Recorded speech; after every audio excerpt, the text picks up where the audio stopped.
November 18, 1943. The communications bunker beneath Henderson Field, Guadalcanal. Lieutenant Sarah Mitchell stared at the radar screen, her heart pounding as she watched something impossible unfold before her eyes. 7 distinct contacts, a complete Japanese convoy, had been tracking steadily across her screen for the past 40 minutes. Supply ships, escorts, moving in perfect formation toward their base at Rabaul. Then, in the span of 3 seconds, all 7 contacts vanished.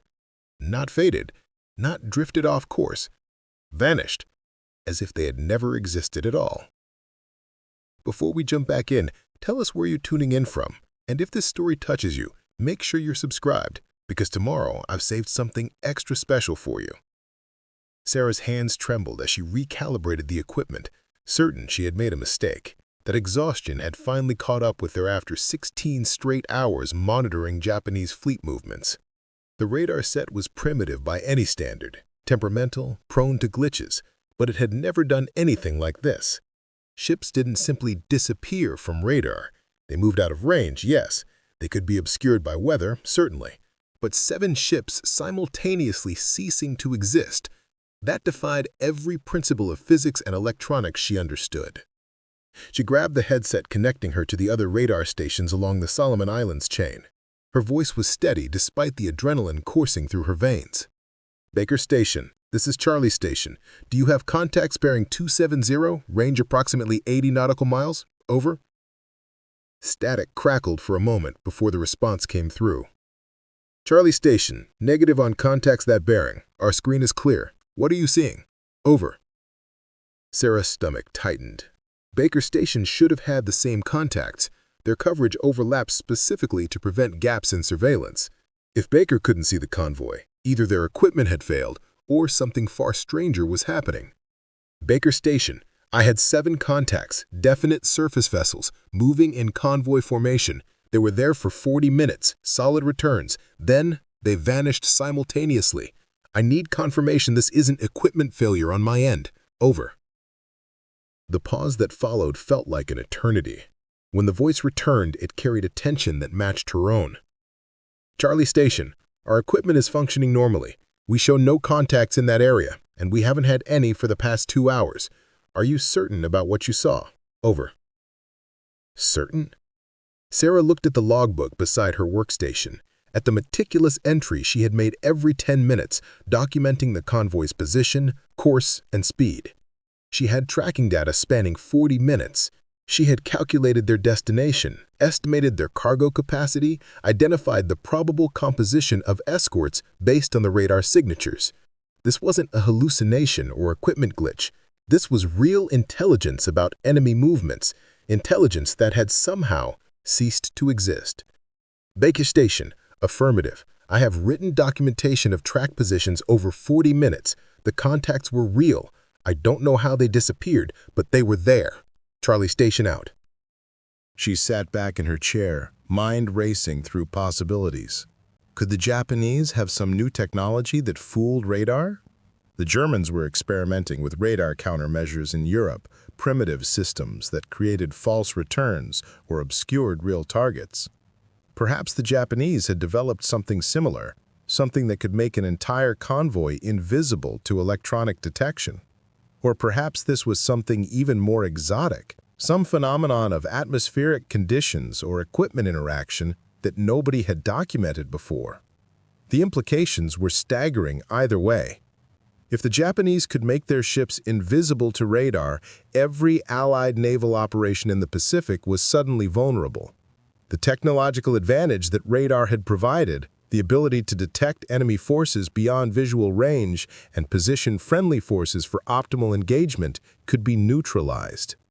If atmospheric conditions could create phantom returns that seemed identical to real ships, then how many other radar contacts were unreliable?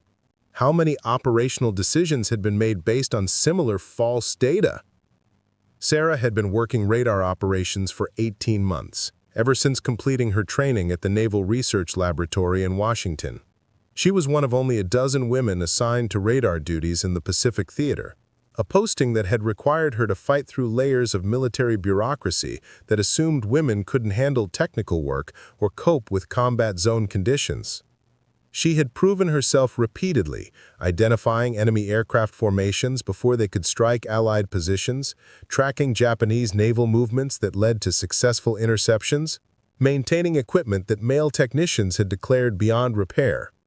Her accuracy rate was exceptional. Her analytical reports were cited in fleet intelligence summaries, and her immediate supervisor had recommended her for commendation twice. None of that expertise helped her understand what had just happened on her radar screen. The bunker where she worked was cramped and poorly ventilated, dug into the hillside near Henderson Field to protect the sensitive radar equipment from Japanese bombing raids. The Americans had captured Guadalcanal from the Japanese in a brutal campaign that had lasted 6 months, from August 1942 to February 1943. Henderson Field, originally built by Japanese engineers, had been transformed into the primary Allied airbase in the Southern Solomons. From here, American aircraft could interdict Japanese supply routes, support ground operations across the island chain, and provide air cover for naval forces operating in the area. The radar stations surrounding the airfield were crucial to its defense, providing early warning of incoming air raids and tracking enemy naval movements. Sarah's station, designated Charlie Station, monitored the northwestern approaches, the most likely vector for Japanese forces operating from their major base at Rabaul. Rabaul was the key to Japanese power in the South Pacific. Located on the island of New Britain, the base housed thousands of troops, hundreds of aircraft, and served as the primary logistics hub for Japanese operations across the Solomon Islands and New Guinea. The Japanese had transformed Rabaul into a fortress, with multiple airfields, extensive harbor facilities, supply depots, and defensive positions that made direct assault prohibitively costly. Allied strategy focused on isolating Rabaul, cutting its supply lines, and neutralizing its air power through sustained bombing campaigns. Every Japanese convoy attempting to resupply Rabaul was a priority target. Sinking supply ships meant fewer reinforcements, less ammunition, reduced food stocks, and declining operational capability for Japanese forces throughout the region. Intelligence about convoy movements was therefore critically important. The convoys Sarah had tracked should have been reported immediately to fleet headquarters, giving American submarines and aircraft time to position for interception. Preparing and narrating this story took us a lot of time, so if you are enjoying it, subscribe to our channel. It means a lot to us. Now back to the story. Except the convoy had vanished before she could complete the intelligence report. She had been reaching for the secure telephone to contact headquarters when the radar contacts disappeared. Now she faced an impossible decision. Should she report contacts that no longer existed? Contacts that another radar station couldn't confirm? Contacts that might have been nothing more than electronic phantoms. If she reported the convoy and it proved to be false data, her credibility would be destroyed. Future reports would be questioned, her analytical judgments second-guessed. In a field where women already faced constant skepticism about their technical competence, one major error could end her career. But if she remained silent and the convoy was real, if those 7 ships were still out there, moving toward Rabaul despite being invisible to radar, then she would be withholding critical intelligence. Ships that didn't appear on radar could still carry troops, ammunition, and supplies that would kill American soldiers. The training she had received at the Naval Research Laboratory had emphasized the importance of accurate reporting. Radar operators were the eyes of the fleet, providing information that commanders used to make life-and-death decisions. Accuracy was paramount. False reports could trigger unnecessary operations, waste resources, and position forces incorrectly. But the training had also emphasized the importance of reporting unusual phenomena. Radar was still a new technology, barely a decade old, with capabilities and limitations that were not fully understood. Operators were instructed to document anything anomalous, anything that didn't fit established patterns, because such observations might reveal important information about how the technology worked or how the enemy was attempting to counter it. Sarah made her decision. She would report what she had seen, document it thoroughly, and let the intelligence analysts at headquarters determine what it meant. She picked up the secured telephone and waited for the connection to Fleet Intelligence. The line crackled with the poor quality typical of communications in the Pacific Theater, where equipment degraded rapidly in the humid tropical climate, and spare parts were chronically scarce. When the intelligence officer answered, Sarah kept her voice professional and factual. "This is Lieutenant Mitchell, Charlie Station Radar Operations. I'm reporting unusual contact behavior that may indicate new Japanese electronic countermeasures or equipment phenomena requiring analysis." She could hear the interest sharpen in the intelligence officer's voice. Anything suggesting Japanese technological innovation was taken seriously. "Go ahead, Lieutenant. What did you observe?" Sarah walked through the timeline methodically. The initial detection of 7 surface contacts at 1900 hours, the steady tracking over 40 minutes as the convoy maintained course toward Rabaul, the characteristics of the radar returns suggesting a mix of cargo vessels and escorts, the sudden simultaneous disappearance of all 7 contacts at 1940 hours, the negative confirmation from Baker Station, and the absence of any weather phenomena or equipment malfunction that could explain the vanishing contacts. She concluded with her assessment. "Sir, I have 40 minutes of documented tracking data showing 7 distinct surface vessels. The contacts were consistent with Japanese convoy composition and were following a logical course toward Rabaul. Their simultaneous disappearance suggests either a new electronic countermeasure capability or an unknown radar propagation phenomenon. I recommend technical analysis of the radar logs and possible reconnaissance of the area to determine if surface vessels are present but not appearing on radar." The intelligence officer was silent for a moment, and Sarah could imagine him making notes, calculating implications, deciding how to route this information up the chain of command. When he spoke, his tone was thoughtful rather than dismissive.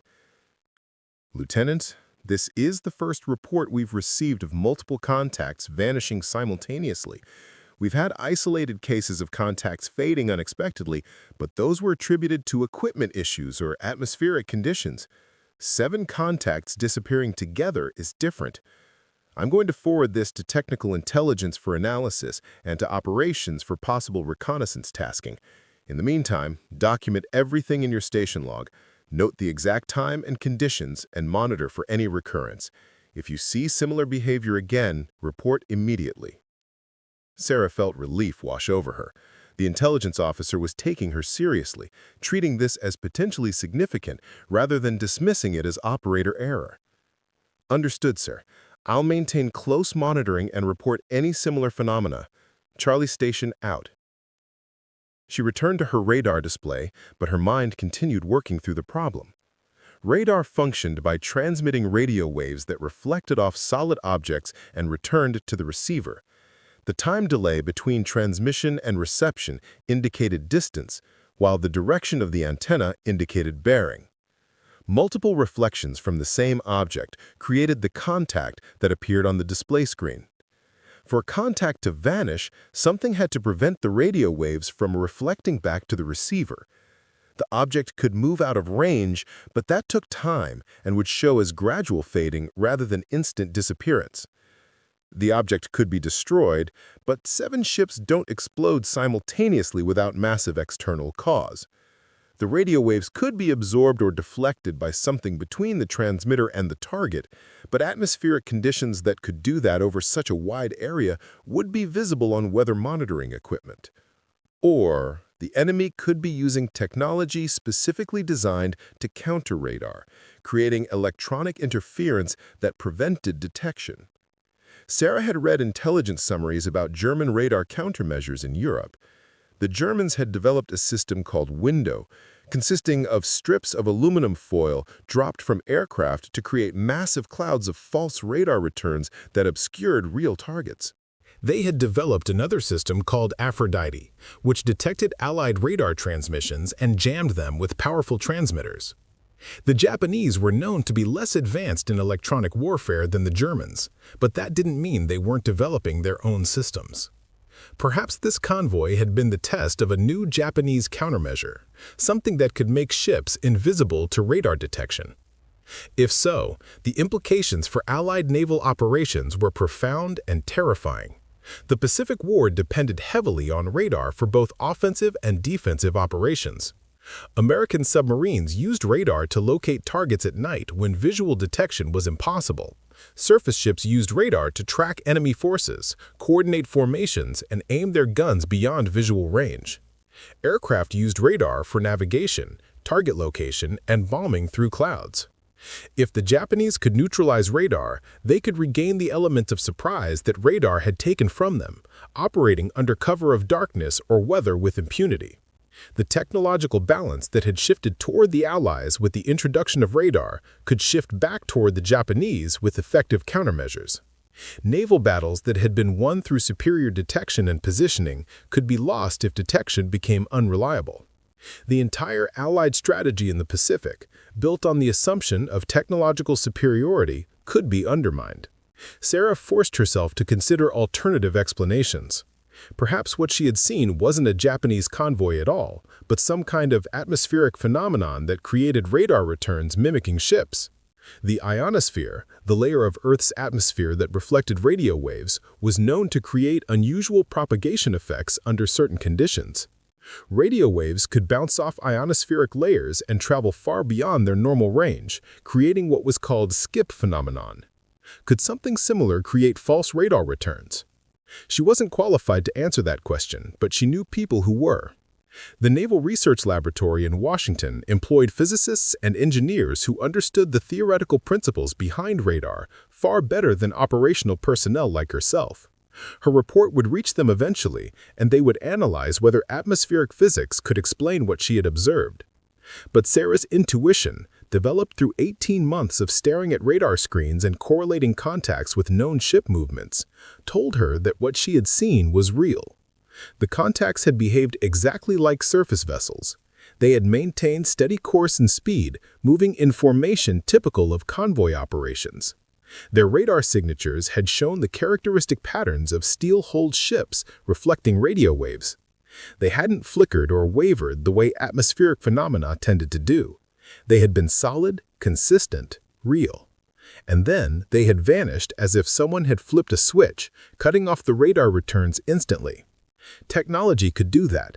Atmospheric conditions couldn't, not with that kind of precision across 7 separate targets simultaneously. The hours after midnight were always the hardest during radar watch. The human body naturally wanted sleep during these hours, and maintaining alertness required constant effort. Sarah stood up from her chair and walked the perimeter of the small bunker, forcing blood circulation, fighting the drowsiness that threatened to dull her analytical edge. The bunker contained 3 radar sets, though only one was currently operational. The other 2 were awaiting parts that had been requisitioned months ago but hadn't arrived. Equipment maintenance in the Pacific Theater was a constant struggle against humidity, salt air, insects, and the sheer difficulty of getting replacement components to forward bases. Technicians performed miracles keeping systems operational with improvised repairs and cannibalized parts, but there were limits to what could be accomplished without proper supplies. The radar set she monitored was a Type 1 search radar designed for detecting surface vessels and low-flying aircraft. It operated on a frequency that could penetrate most weather conditions, but was susceptible to ground clutter and sea return that created false contacts near coastlines. Sarah had learned to distinguish between real contacts and clutter through experience, studying the characteristics of returns, noting how real ships moved while false returns remained stationary or flickered randomly. The set had a maximum range of approximately 90 nautical miles under ideal conditions, though effective range varied dramatically based on atmospheric conditions, target size, and sea state.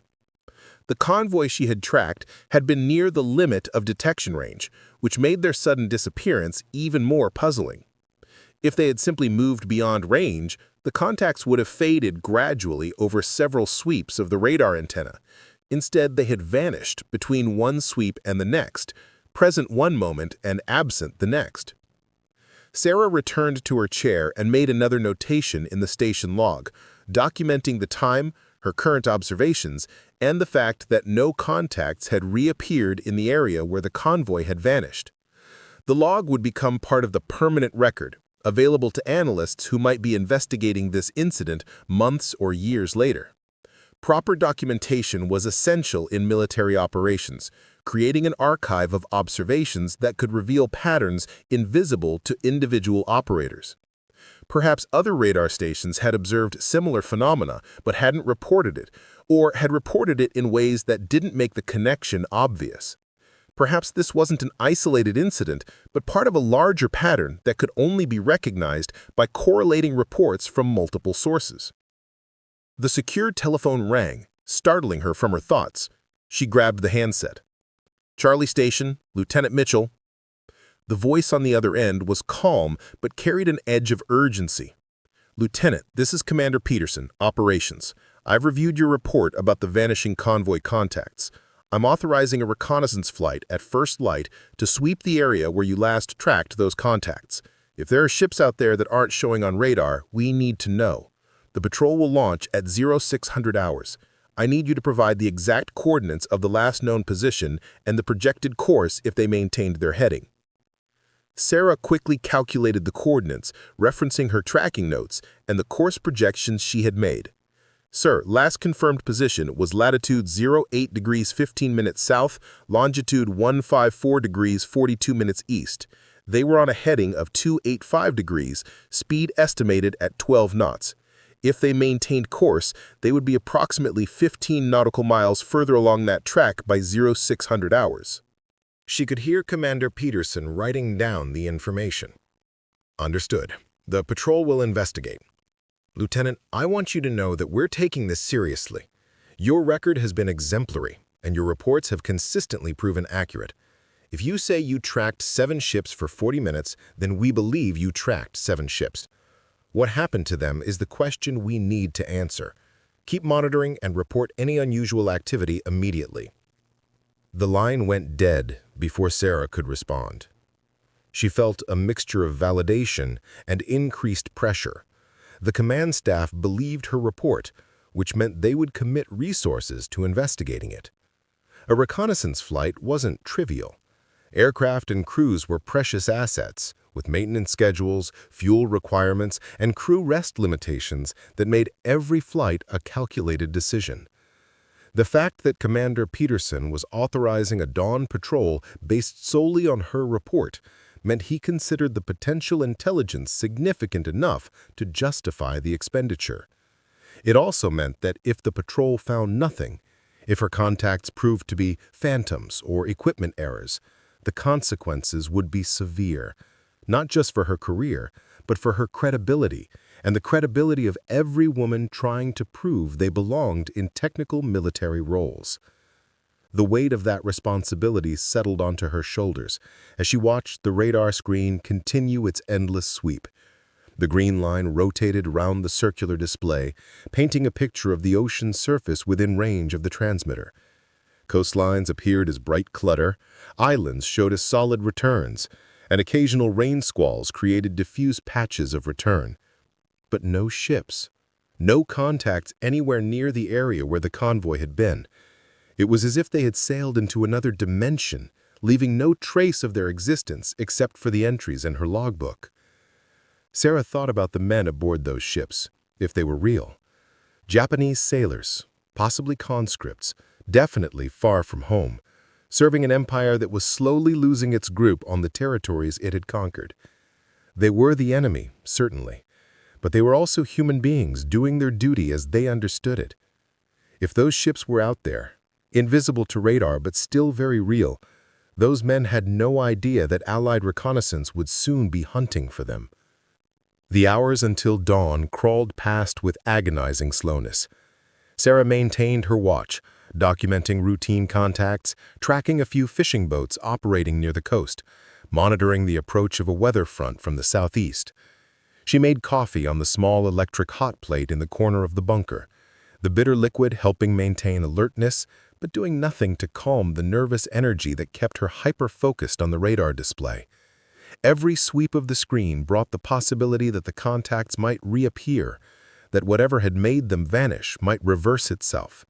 But the area remained empty, a blank section of ocean that revealed no secrets. At 0530 hours, she heard the sound of aircraft engines warming up on Henderson Field above her bunker. The reconnaissance patrol was preparing for launch. She imagined the pilots and crew going through their pre-flight checks, reviewing the mission briefing, studying the coordinates she had provided. They would fly out to the search area, conduct a systematic sweep, and report what they found or didn't find. At 0615 hours, Sarah's radar picked up the reconnaissance patrol departing Henderson Field, climbing to altitude and heading northwest toward the search coordinates. She tracked them for 20 minutes until they passed beyond her radar coverage, disappearing into the same ocean expanse where the convoy had vanished. Now, there was nothing to do but wait. The patrol would take at least 2 hours to reach the area, conduct their search, and return. 2 hours of uncertainty. 2 hours of second-guessing every decision she had made. 2 hours of hoping desperately that the patrol would find something that validated her report. She tried to focus on routine tasks, calibrating the radar set, updating the equipment maintenance log, reviewing intelligence summaries from other stations. But her attention kept drifting back to that empty section of ocean on her display, to the question of what had happened to 7 ships that had been there and then weren't.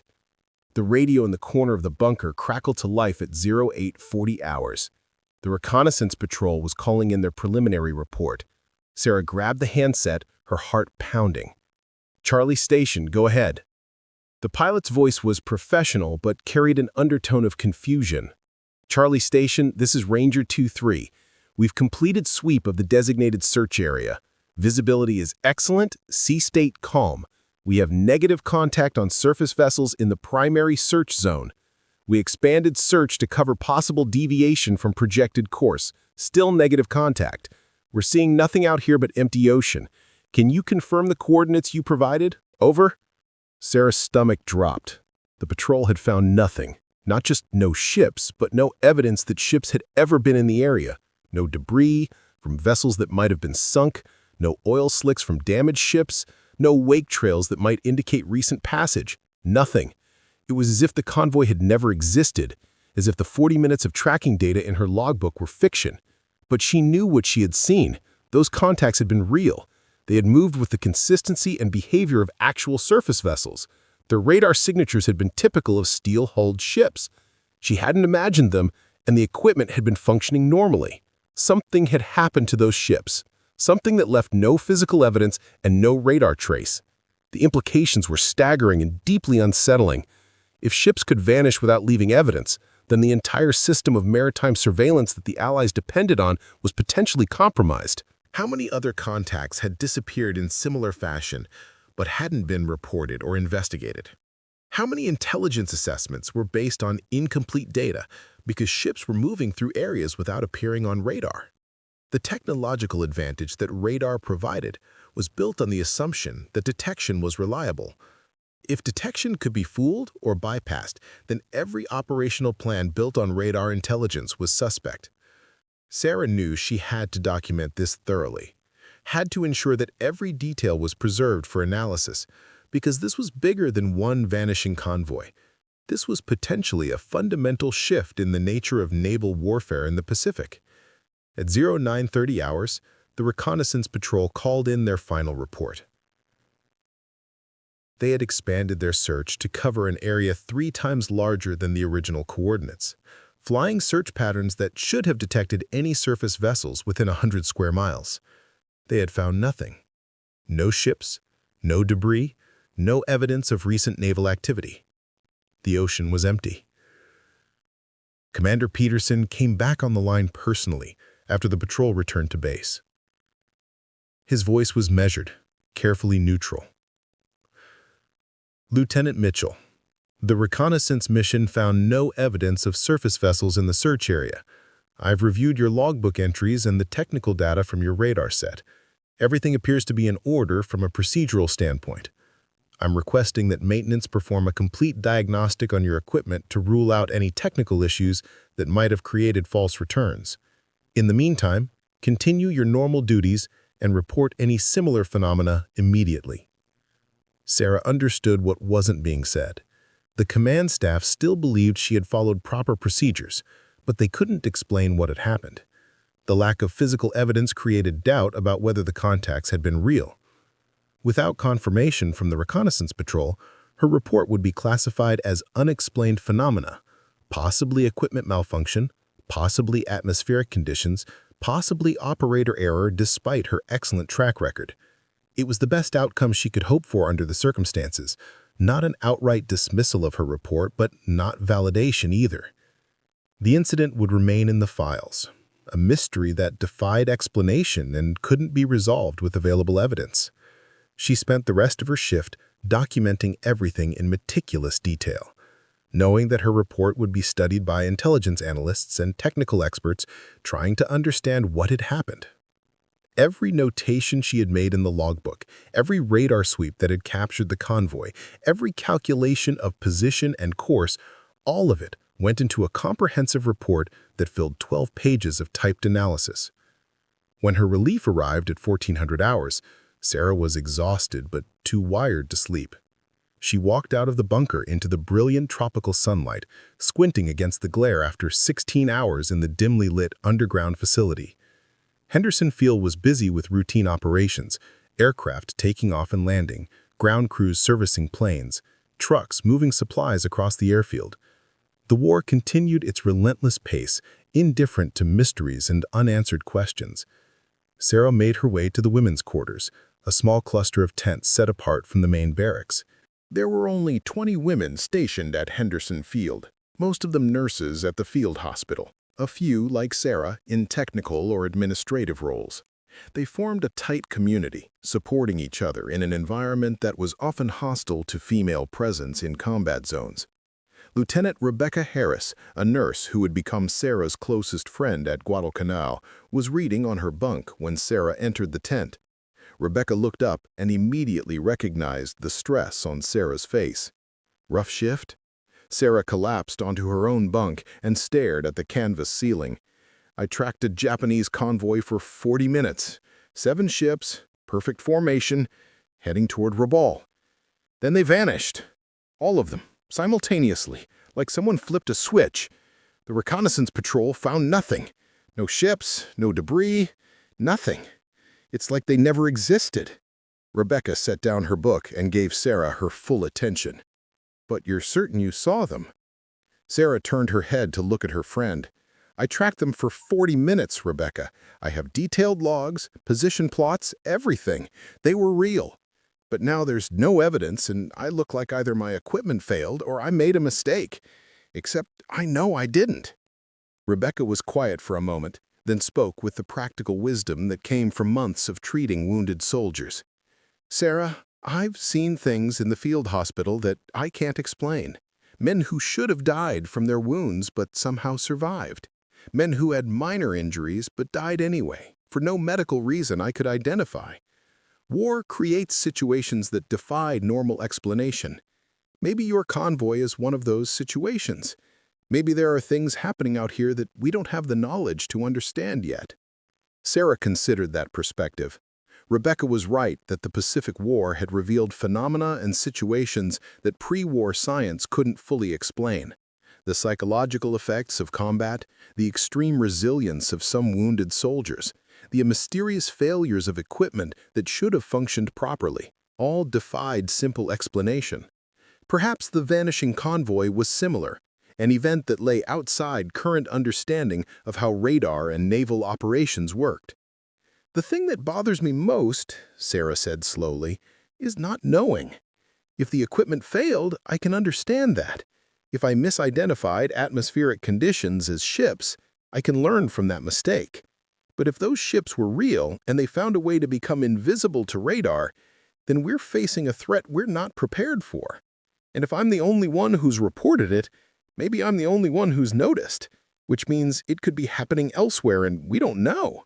Rebecca leaned forward, her expression serious. Then you did the right thing by reporting it thoroughly.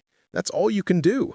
Document what you observed, let the analysts figure out what it means, and trust that if this is part of a larger pattern, someone will recognize it.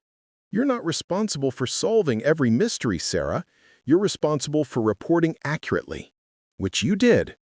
Military investigations moved slowly, and in wartime, mysteries that didn't have immediate operational impact often got filed away and forgotten as more urgent matters demanded attention. She might spend the rest of her life wondering about those 7 contacts that vanished from her radar screen on November 18, 1943. Over the following weeks, Sarah returned to her regular duties, monitoring radar contacts, tracking aircraft and surface vessels, providing the intelligence that supported operations across the Solomon Islands. She heard nothing more about her report on the vanishing convoy. No technical analysis was shared with her, no explanation was offered, no follow-up questions were asked. It was as if the incident had been quietly shelved, classified as unexplained, and moved on from. But Sarah couldn't move on from it. Every time she sat at her radar station, every time she tracked contacts across her screen, she wondered if they were real or if they might vanish just as suddenly as that convoy had. The certainty she had once felt in her equipment and her analytical skills had been shaken. Doubt, once introduced, was hard to banish completely. Then, 6 weeks after the incident, she was called to a meeting at intelligence headquarters.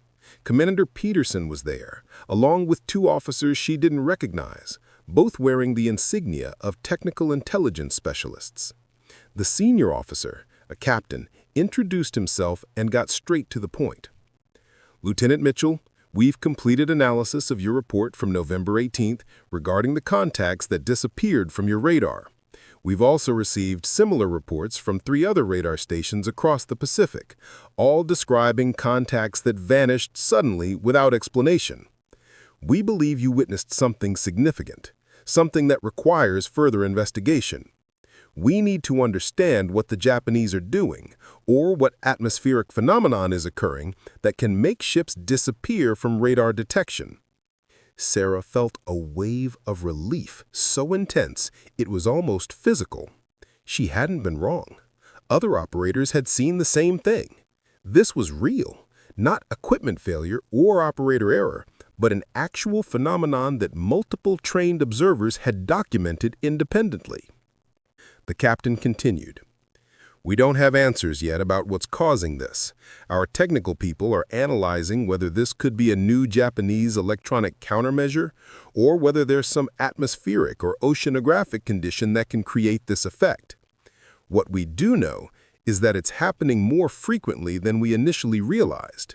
Most reports were dismissed as isolated equipment problems, but when we correlated all the reports, a pattern emerged. Ships are disappearing from radar under specific conditions that we're trying to identify." He spread a map across the table, marked with locations where vanishing contacts had been reported. Sarah studied it carefully, looking for patterns. The locations were scattered across the Pacific, but most were in areas where the ocean was deep, where unusual currents met, or where atmospheric conditions were known to be variable. "We're establishing a working group to investigate this phenomenon," the captain said. "We need radar operators who have witnessed it firsthand, who can provide detailed observations and help us develop hypotheses about what's happening. Lieutenant, based on your excellent record and the quality of your report, we'd like you to join this working group." It will mean temporary assignment to Pearl Harbor, working with technical specialists and physicists to understand this phenomenon. Are you interested? Sarah didn't hesitate.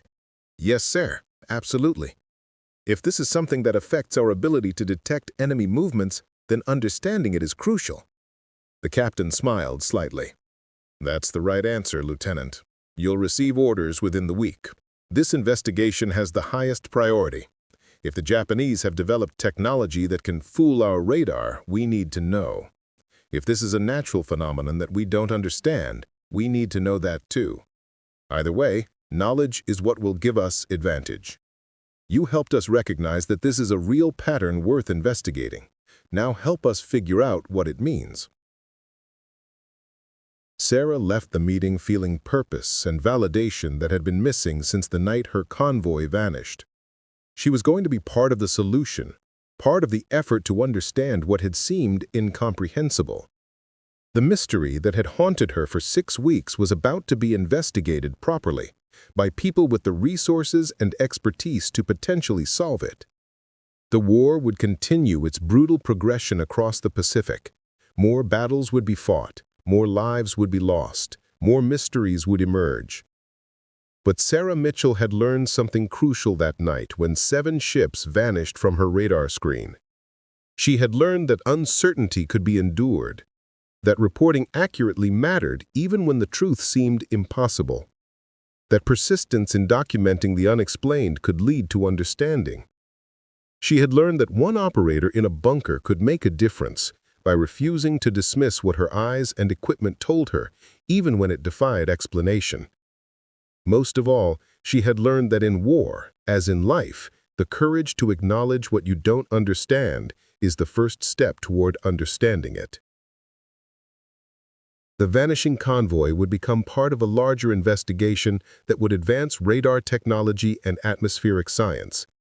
But its greatest impact was on Sarah herself, teaching her that truth mattered more than convenience, that questions mattered more than easy answers, and that the women serving in technical roles were proving every day that competence had nothing to do with gender and everything to do with dedication, skill, and the courage to trust your own observations even when everyone else doubted them. Up next, you've got 2 more standout stories right on your screen. If this one hit the mark, you won't want to pass these up. Just click and check them out. And don't forget to subscribe and turn on the notification bell so you don't miss any upload from us.